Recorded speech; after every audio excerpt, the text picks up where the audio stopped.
In Ghana, the National Blood Service (NBS) has never met its annual target of 300,000 units of blood.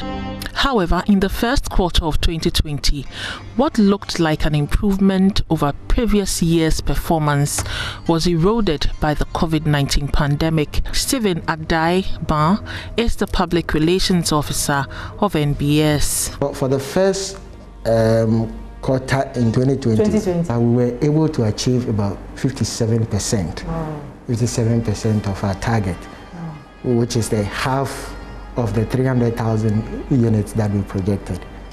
So I think that it was quite good. Yeah, it was promising that at least we would have done better in the second quarter and beyond. But for COVID, we were not able to. Many healthcare institutions rely heavily on the NBS for blood donation drives. To avert a further worsening of the situation, the National Blood Service had to implement some tough measures. You know, because of the COVID situation, most of our regular donations were cancelled. And you know, we get the chunk of our donations from the second cycle schools, the churches, the organized groups, and also the corporate organizations. But you know that almost all of these organizations were affected by the restrictions.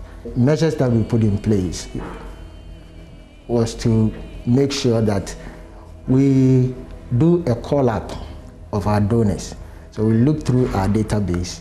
Those who are due to donate, we call them, and then came into an agreement with the Ministry of Health and then the security agencies to prepare a pass kind of. During this pandemic, the NBS has come to rely more and more on the family replacement system. That was what really helped us. And other facilities, most of the facilities who come here for blood also have a system to get the family replacement system done at their facilities. A lot of them rely on that family replacement system. That was what saved the situation. Had it not been that, it would have been a very serious and difficult time for Ghana. The demand for blood transfusion is high in Ghana, like many other African countries. This is because of the high prevalence of anemia, especially due to malaria and pregnancy-related complications.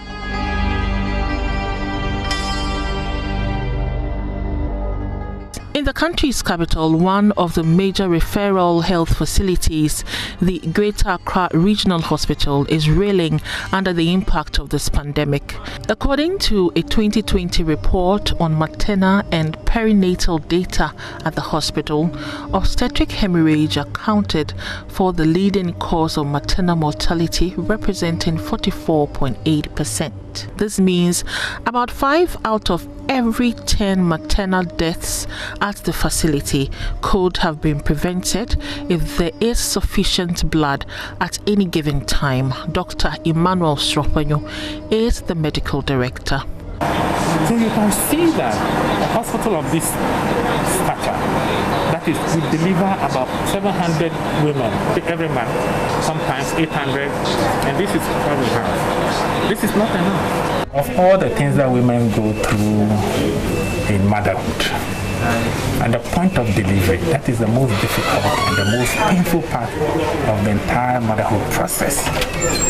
And to add injury to insult, there are some women at the point of delivery, after they have delivered, then they begin to bleed and bleed and bleed. The medical system has medications and procedures that we do to stop the bleeding. However, there are some of the women who do not respond properly to these medical procedures. So they bleed and bleed. Sometimes we have to then go to theater and remove their womb, assuming she came for the first child, and then you have to remove the womb. And then imagine what this woman will go through. And sometimes you do all these things, and the woman may still lose her life because you did not have adequate amount of blood in your blood bank. Beryl Ernestina Richter's report for Joy News.